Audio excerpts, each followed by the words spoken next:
அனைவருக்கும் வணக்கம். நாம் பகவான் ஸ்ரீராமருக்கு அவருடைய ஞானகுருவாகிய வசிஷ்ட மகாமுனிவர் அருளிச் செய்த யோக வாசிஷ்டம் என்கிற நூற்தொகுப்பை வாசித்துக் கொண்டிருக்கிறோம். கடந்த பதிவிலே எண்ணங்கள் உற்பத்தியாவதை நிறுத்துவதா அல்லது எண்ணங்கள் உற்பத்தியாகக்கூடிய மனதை நாசம் செய்வதா என்பது குறித்தான வினாக்களும் விடைகளும் வந்தன. பிராணாபான வாயுக்களை ஒன்றாக இணைத்து யோகம் செய்து எவ்வாறு மனதை வெற்றி கொள்வது என்பதை பற்றி சொல்லித்தரும்படியாக பகவான் ஸ்ரீராமர் விண்ணப்பித்திருந்ததை கடந்த பதிவிலே பார்த்தோம். வசிஷ்டர் அதற்கு என்ன பதில் சொன்னார் என்கிற விடத்தை இன்றைய பதிவிலே பார்க்க இருக்கிறோம். வசிஷ்டர் சொல்லுகிறார், நமது தேகம் அநேக நாடிகளால் வியாபிக்கப்பட்டு இவைகளின் ஸ்பந்தத்தால் தேகத்தில் விசித்திரமான கிரியைகள் நடைபெற்று வருகின்றன. இந்த நாடிகள் எல்லாவற்றின் ஸ்பந்தத்திற்கும் ஒரே பிராணன்தான் காரணம். அபான, வியான, உதான, சமானம் என்று சொல்லப்படும் இதர ஸ்பந்தங்கள் கற்பனைகளே. இங்கே வசிஷ்டர் சொல்லக்கூடிய கருத்துக்களை விளங்கிக் கொள்ள வேண்டும் என்றால் இப்போதும் ஞானபிதா சுவாமி சிவானந்த பரமஹம்சர் அவர்களுடைய உபதேசமே கை கொடுக்கிறது. பிராணன் உள்ளே இருந்து இயங்கக்கூடிய காற்று என்பதை ஜீவசக்தியாய வாயு என்கிற பெயரிலே சுவாமி குறிப்பிடுகிறார். ஜீவசக்தியாய வாயுதான் உடல் முழுவதும் பரவி தசவாயுக்கள் என்கிற பெயரை பெறுகிறது. இவை கற்பனையால் சொல்லப்பட்டவை என்று இங்கே வசிஷ்டர் சொல்லுவதிலிருந்து ஜீவசக்தியாய வாயுவே இயங்கக்கூடிய இயக்கத்திற்கு ஏற்றபடியாக பற்பல பெயர்களை பெறுகிறது என்பது தெளிவாகிறது. இதையும் ஒரு எளிய உதாரணத்தின் மூலமாக விளக்கலாம். நாம் ஒவ்வொருவரும் பெற்றோரால் பெயர் சூட்டப்பட்டு வாழ்ந்து கொண்டிருக்கிறோம். இந்த பெயர் தெரியாத ஒருவருக்கு எப்படி அடையாளப்படுத்தப்படும்? நாம் சொன்னால் விளங்கும், அல்லது நாம் செய்யக்கூடிய காரியத்தை கொண்டு பெயர் என்பது விளங்கும். நாம் வாகனத்தை இயக்கிக் கொண்டிருந்தால் நமக்கு ஓட்டுநர் என்று பெயர். நாம் புத்தகம் படித்துக் கொண்டிருந்தால் நமக்கு வாசகன் என்று பெயர். நாம் ஒரு இசையை ரசித்துக் கொண்டிருந்தால் ரசிகன் என்று பெயர். நடந்து கொண்டிருந்தால் பாதாசாரி என்று பெயர். உண்டு கொண்டிருந்தால் அவன் எந்த இடத்திலே உணவு உண்கிறானோ அதை பொறுத்து அவனுக்கு பெயர் மாறுகிறது. உணவகத்திலே உண்டு கொண்டிருந்தால் அவன் வாடிக்கையாளன் என்று ஆகிறான். செய்யக்கூடிய செயலுக்கு ஏற்றபடியாக நமக்கு பெயர் மாறுகிறது. ஒருவன் கொய்யாப்பழம் விற்று செல்லுகிறான் என்றால் அவனை அழைப்பவர்கள், ஏ கொய்யாப்பழம் இங்கே வா என்று அழைப்பார்கள். அவன் பெயர் அது அல்ல, அவன் செய்த தொழிலை கொண்டு அவனுக்கு பெயரிட்டு அழைக்கிறார்கள். இதுபோல நம் உடலுக்குள்ளே இயங்கிக் கொண்டிருக்கக்கூடிய ஜீவசக்தியாய வாயு செய்யக்கூடிய காரியங்களை ஒட்டி பிராணன், அபானன், வியானன், உதானன், சமானன், கிருகரன், நாகன், கூர்மன், தேவதத்தன், தனஞ்சயன் என்கிற பெயரெல்லாம் ஏற்படுகின்றன. ஒரே காற்றுதான், அது செய்யக்கூடிய வேலைக்கு ஏற்ப அதற்கு வேறு ஒரு பெயர் கொடுத்து புரிதலுக்காக உருவாக்கப்படுகிறது. இவை எல்லாமே கற்பனைகள்தான். இங்கே இந்த கருத்தை வசிஷ்டர் சொல்லுவதற்கு காரணம், ராமன் பிராணன், அபானன் என்கிற இரண்டு பெயர்களை சொல்லிவிட்ட காரணத்தால் மீதியாக இருக்கக்கூடிய 8 வாயுக்களுக்குமான விளக்கத்தையும் சொல்லும்படி கேட்டுவிடுவாரோ என்று அஞ்சி எடுத்த எடுப்பிலேயே ஒரே ஒரு வாயுதான் இத்தனை பெயர்களையும் பெற்றிருக்கிறது என்கிற விளக்கத்தை சொல்லிவிட்டார். ஒரு உத்தமமான குருவின் தத்துவம் இங்கே வெளிப்படுகிறது. திரும்ப திரும்ப பற்பல விதமான வினாக்களும் கிளை வினாக்களும் கிளம்பிக் கொண்டே இருப்பதற்கு இடம் கொடுக்காமல் பகவான் ஸ்ரீராமர் கேட்ட கேள்விக்கு நேரடியாக இங்கே பதிலை சொல்ல ஆரம்பித்திருக்கிறார் என்று கொள்ளலாம். மேலும் வசிஷ்டர் சொல்லுகிறார், ஒவ்வொரு தேக பாகத்தை ஒட்டி ஒரே பிராணனுக்கு வேறு பெயர்கள் கொடுக்கப்பட்டன. காலத்தை அனுசரித்து புஷ்பங்கள் எப்படி மலர்கின்றனவோ அப்படியே 2 என்ற பாவம் ஏற்பட்ட க்ஷணமே சித்தம் விஸ்தரிக்க ஆரம்பிக்கிறது. இதனால் சங்கல்பங்கள் அலைகள் போல் அடுத்தடுத்து உதிக்கின்றன. ஆகவே ஸ்பந்தம் அல்லது பிராணன்தான் மனம். ஸ்பந்தம் குறைந்தால் மனம் சாந்தி அடைகிறது. மனம் விஸ்தரித்தால் சம்சாரம் வலுக்கிறது. எப்படி என்றால், சூரியன் உதயமானதும் ஜனங்கள் பிரவிற்த்தியில் ஈடுபடுவதைப் போல. இந்த மனத்தினுடைய ஸ்பந்தத்தை தடை செய்யும் யோக மார்க்கம் பலவிதம். ஆனால் இதை பிரயாசையின்றி செய்வதே முக்கியம். பிராணன் என்பது ஸ்பந்தம், வாயு அல்ல. ஆகையால் வாயுவை அடக்கி தேகத்தை துன்பப்படுத்துவதில் லாபமில்லை.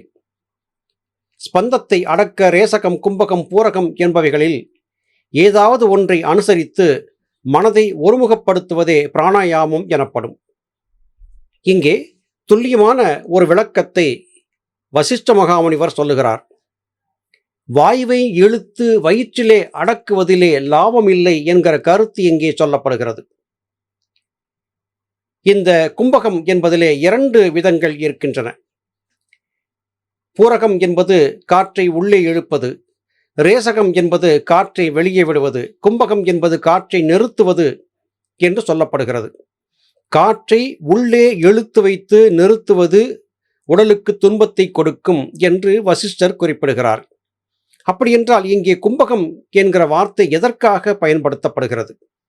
இந்த இடத்திலேதான் முனிவர்கள் சொல்லியிருந்த ஒரு வார்த்தை, நாம் ஏற்கனவே பலமுறை உச்சரித்த வார்த்தை பயன்படுகிறது. அது கேவல கும்பகம் என்பது. காற்றை உள்ளே கொண்டு போய் வயிற்றுக்குள்ளே நிறுத்தி வைத்தால் அது கும்பகம். ஆனால் வயிற்றிலே வாயுவை கொண்டு போய் அடக்கும் போது பல விரும்பத்தகாத விளைவுகள் ஏற்படச் செய்யும். காற்றை வெளியே விட்டு சிறிது நேரத்திற்கு அடுத்த சுவாசத்தை எடுக்காமல் காத்திருப்பது கேவல கும்பகம் என்றாகிறது. இதிலே பயன் இருக்கிறது. என்ன என்றால், வயிற்றிலே இருந்த காற்று முழுவதையும் முறையாக சித்தவித்தை படித்தவர்கள் செய்வதைப் போல வெளியேற்றி காலியான நிலையிலே வைத்துவிட்டு சிறிது நேரம் காத்திருப்புக்கு பிறகு நாம் பிராணாயாமத்தை செய்யும் போது மிக அழகாக காற்று உள்ளே தங்குதடையின்றி சஞ்சரிக்கிறது. வயிறு, நுரையீரல், குடல் பகுதி, இப்படி எல்லா இடங்களுக்கும் இதுவரையிலும் காற்று செல்லாத இடத்திற்கு கூட காற்று வேகமாக செல்லுவதை கவனிக்க முடியும்.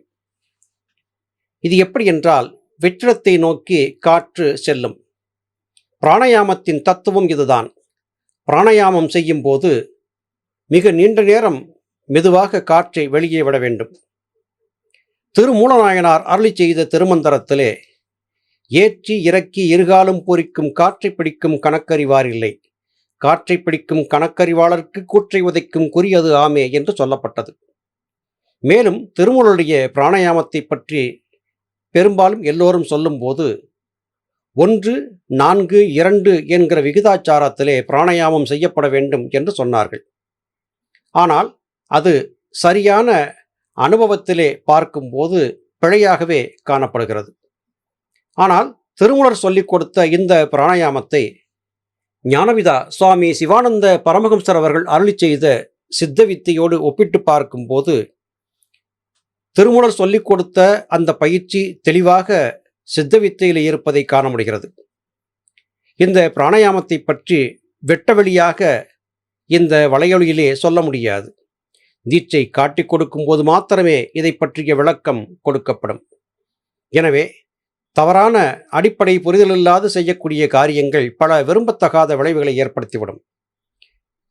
நம்மிடத்தை தொடர்பு கொண்டு பேசிய சிலர் ஆர்வக்கோளாறு காரணமாக தான் பிராணாயாமம் முதலிய பயிற்சிகளை செய்து தற்போது துன்புற்று வருவதாக சொல்லியிருந்ததை இங்கே சுட்டிக்காட்ட வேண்டியது கடமையாகிறது. எனவே பிராணாயாமத்தின் நுணுக்கங்களை இங்கே வெட்டவெளியாக சொல்ல இயலாது என்பதை பணிவன்போடு சுட்டிக்காட்ட கடமைப்பட்டிருக்கிறேன். மனோவிருத்திகளை அடக்கி ஒரே விஷயத்தில் மனத்தை நிறுத்தி அபியசிப்பதே யோகம் எனப்படும். இவைகளை தவிர வேறு அபியாசங்களும் உண்டு. அதாவது நாசி நுனியிலோ அல்லது 12 அங்குலத்திற்கு அப்பாலோ அல்லது புருவ மத்தியிலோ பார்வையை நிறுத்தி மனத்தையும் அப்பார்வையிலேயே செலுத்துவது. எவ்வித அபியாசமாயினும் மனத்தை வசப்படுத்துவதில் கண்ணாக இருக்க வேண்டும். அபியாசங்கள் பல இருக்கக்கூடும். ஆனால் அபியாசங்களுடைய நோக்கம் என்னவாக இருக்கிறது என்று கேட்டால், அது மனதை வயப்படுத்துவது என்கிற வார்த்தையிலே சுருக்கப்படுகிறது. இங்கே மனதை நாசப்படுத்துவது என்கிற வார்த்தை வரவில்லை.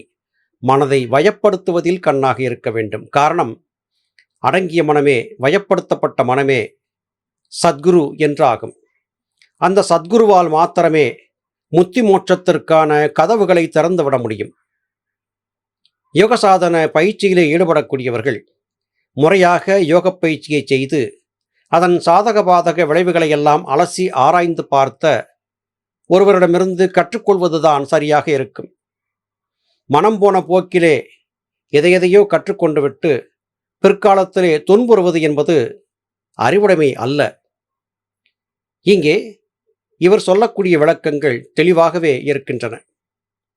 காற்றை இழுத்து வயிற்றிலே அடக்கி வைத்துக் கொண்டால் துன்பம் ஏற்படச் செய்யும் என்று குறிப்பிடுகிறார். கேவல கும்பகம் இந்த துன்பத்திலிருந்து நமக்கு விடுதலையை கொடுக்கிறது.